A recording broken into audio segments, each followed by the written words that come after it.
hi, this is Lance with HealthySimulation.com. I'm standing with Dr. Tony Ericetti, and we're at the Cambar Institute at UCSF in San Francisco in California for the, I believe this is the fifth This is our fifth Inside the Simulation Studio conference. Sim Studio conference, and it's only started since 2011. It's a really unique event that I really was honored to kind of be able to present and participate at, so I really appreciate that opportunity. But today we really kind of combined a lot of collaborative groups, not just from, say, a clinical educator background, but we had standardized patients, we had technicians, we had entrepreneurs, we had folks from psychometrics, we had just a complete range of individuals who are kind of engaging with patient safety.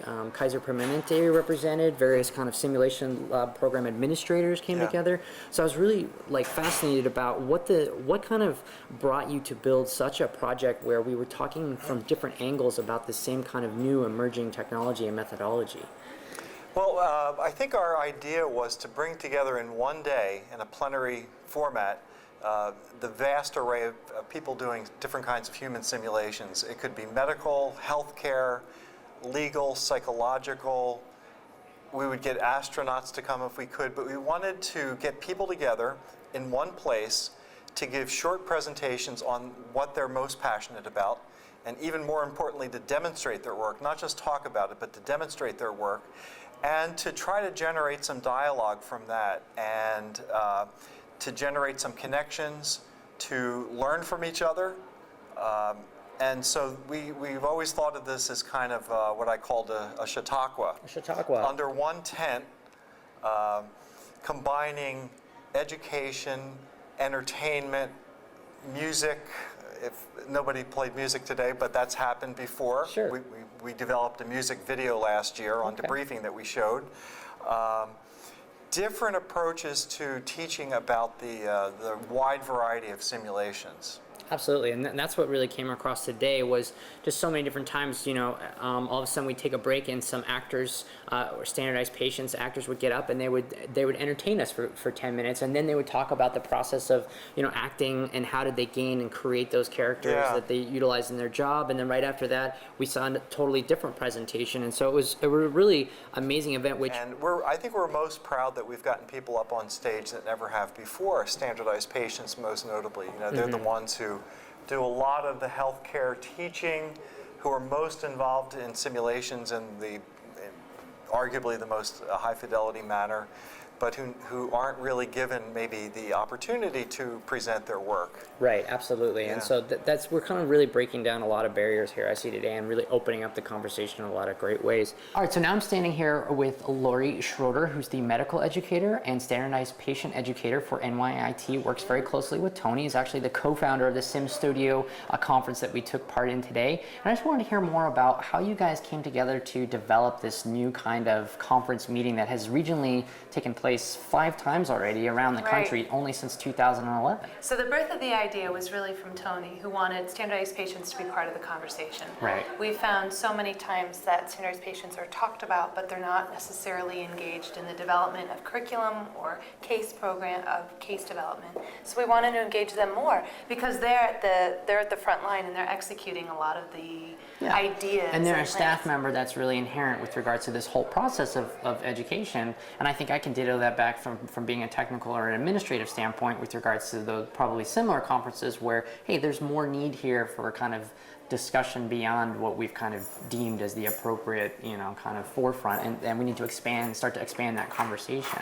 Exactly, and when you said staffer or staff member, that's exactly what it is. And because they're part-time and as needed, they tend to get ignored when it comes to making vital decisions for the learners or the execution of plans. Right. And they actually are there we consult our SPs a lot to find out, is this working? What do you need? What would be more effective, just for the execution of the exercise. Right. If the exercise fails in any way or takes the learner out of it, then we haven't done our job. Right. And usually the person who knows best what it needs is the primary engager, exactly. Boots on the ground individual who's dealing directly with that technology or with that schedule or with those other kind of standardized patients and whatever's going on. So I really kind of appreciate how you guys have pulled that as a really strong element to here, but also enabled a lot of different types of individuals to come and present so that we're getting a really kind of expanded expanded 360-degree perspective. Exactly. I mean, we had administrators, we had clinicians, we had educators, we had entrepreneurs, we had meeting Standardized planners, patients. standardized patients. We had just a total complete gambit of individuals who kind of came together and really kind of collected and touched on this space today. It really started at the essence was starting the conversation with standardized patients and wanting them to be part of the dialogue. And then when you realize just how large and how beautiful that dialogue can be and how expansive it is, it brings everybody in to it completely, like you said. And part of the nature of us going around to different cities, starting and then leaving, is that we start a conversation and then we get out of here. So the result is that people start on their own. They break off into these little groups, or they have more conversations. The SPs themselves are speaking with the educators or the directors of clinical programs, communicating with themselves. And having new conversations. And having new conversations, which was really our hope, because we can't be here. We're not here. We're in New York. No, and I would mention that that this is a free event. Again, this is a free event, so really it provides for such a unique opportunity for people to really come together and start a new conversations, learn new things without having to have a high price tag behind it. So it really is an awesome thing that you guys have done in terms of it demonstrates clearly that this is education first and foremost, it's community building, and a lot of resources. Fun. It's really supposed to be fun. So many of us involved in simulation love what we do. We have fun while we're doing it. Right. So why should our conferences be boring? Right. That's kind of our take on it. And I don't know if Tony talked about this, about the content of the day, but we really try to get the presenters to get to the essence of what they're saying, Right. share their stories, make it brief, but inform us. And it's tough. It causes us to cut off a lot of conversations, but maybe that's why the conversation keeps going. I've heard a lot of people, actually one of your colleagues said this to me, that after attending a Sim Studio event, she felt energized. She was excited about starting and continuing the conversation. Whereas after longer conferences, sometimes we can just be drained and exhausted and we just don't want to do anything.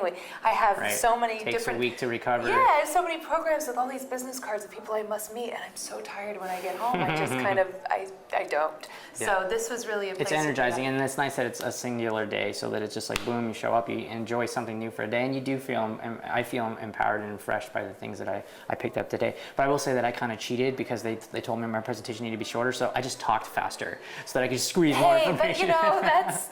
I know that we've got Philadelphia coming up. That's right. With Drexel mid-September. That's correct, September 12th and 13th, and we're doing a day of pre-conference workshops for the first time ever to take some of these conversations to the next level. Great, so starting to expand already. I know that simstudio.org, is kind of where we're starting to have that website conversation. We're going to be expanding that out. Yes. But I'm happy to share all of the meeting links through HealthySimulation.com until we get the new website up and running, so that people can really kind of pay attention to what's going on with you guys, because I think it's awesome. Thank you. And really look for us in Canada in 2014. Oh, awesome. Cool. Yeah. Perfect. International. All right. There we cheers, go. Larry. Thank you, Lynn.